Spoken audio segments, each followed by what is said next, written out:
నమస్తే, welcome to our voice. నేను journalist నవత. Congress party ప్రధాని అభ్యర్థిగా చెప్పుకునే రాహుల్ గాంధీ ఇటు వైనాడుతో పాటు అటు రాయ్‌బరేలీ నుంచి కూడా బరిలో దిగుతున్న సంగతి మనందరికీ తెలిసిందే.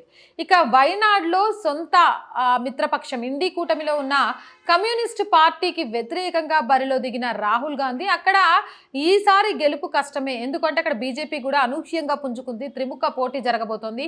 ఈ త్రిముఖ పోటీలో రాహుల్ గాంధీ గెలవడానికి అవకాశాలు తక్కువగా ఉన్నాయి అంటూ సర్వే రిపోర్ట్స్ వచ్చిన నేపథ్యంలో రాయ్‌బరేలీ నుంచి బరిలోకి దిగాడు. రాయ్‌బరేలీలో నుంచి ఎందుకు బరిలోకి దిగాడంటే అక్కడ ప్రజలు అమాయకంగా ఉంటారు, ఏం చెప్పినా సరే నమ్ముతారు. అండ్ దానికి తోడు కొంత నిరక్షరాస్యత కూడా ఉంటుంది.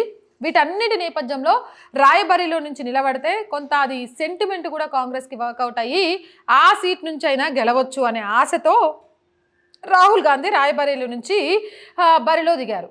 అయితే అమిత్ షా మోడీ మామూలోళ్ళు కాదు. ఇంకా ఏంటి అంటే అక్కడున్న యోగి ఆదిత్యనాథ్ అంతకంటే మామూలోడు కాదు. ఎట్టి పరిస్థితిలో రాహుల్ గాంధీ విజయకేతనం ఎగరవేయడానికి వీల్లేదు. రాయ్‌బరేలీలో నుంచి రాహుల్ గాంధీ ఓటమే తథ్యం కావాలి అనే వ్యూహంతో అడుగులు ముందుకేశారట. ఆ వ్యూహం ఏంటి అనేది ఈ ఆర్టికల్ ద్వారా మీకు అందిస్తాను. కాంగ్రెస్ పార్టీ అనధికార అధ్యక్షుడు రాహుల్ గాంధీ రాయ్‌బరేలీ నుంచి పోటీ చేస్తున్న సంగతి తెలిసిందే. అయితే రాయ్‌బరేలీ ప్రజలు అమాయకులు, ఎక్కువ మంది నిరక్షరాస్యులు. దీనితో రాయ్‌బరేలీలో ప్రస్తుతం పోటీ చేస్తున్న రాహుల్ గాంధీ లీడ్లో ఉన్నారు. అయితే రాయ్‌బరేలీలో రాహుల్ గాంధీకి చెక్ పెట్టడానికి భారతీయ జనతా పార్టీ కీలకమైన నిర్ణయం తీసుకుంది. ప్రజలను ఇంకా మభ్యపెట్టి మోసం చేసి వంశపారంపర్యంగా వస్తున్న సీట్ లాగా దాన్ని అనుభవించాలి అని చూస్తే ఇక నుంచి వంశపారంపర్య రాజకీయాలకు అవకాశమే లేదు. ప్రజలు మెచ్చినవాడే నాయకుడు, ప్రజలకు మేలు చేయగలిగేవాడే విజయాన్ని సాధించాలి అనే సంకల్పంతో రాహుల్ గాంధీకి చెక్ పెట్టడానికి భారతీయ జనతా పార్టీ చాలా గట్టి స్కెచ్ని వేసిందట.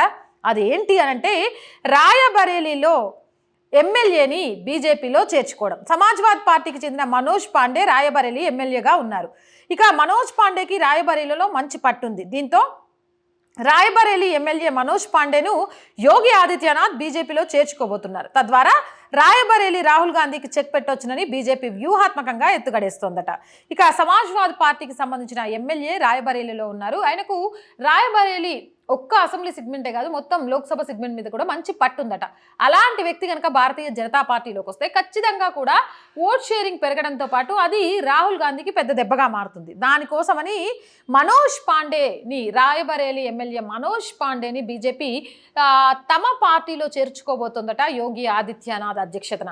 యోగి ఆదిత్యనాథ్ అధ్యక్షతన మనోజ్ పాండే కనుక బీజేపీలో చేరితే రాయ్‌బరేలీలో కూడా రాహుల్ గాంధీ గెలవడం కష్టమేనట.